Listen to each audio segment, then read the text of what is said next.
গ্রামের রাস্তাগুলো দেখতে অনেক সুন্দর হয়, দুই পাশে অনেক গাছ থাকে এবং নিরিবিলি রাস্তা।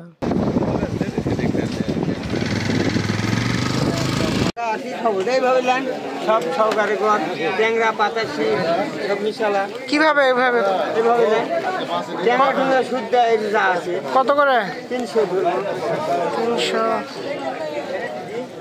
280 করে দেন।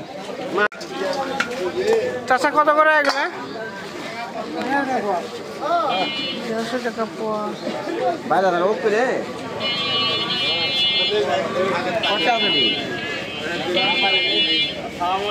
চিংড়ি মাছ, চান্দার মাছ, ট্যাংরা, কানস, বোয়াল মাছ, পুঁটি, রাইকড়, এরকম ধরনের যত ছোট মাছ আছে এখানে পাওয়া যায়। আপনাকে যেতে হবে খুব সকাল সকাল।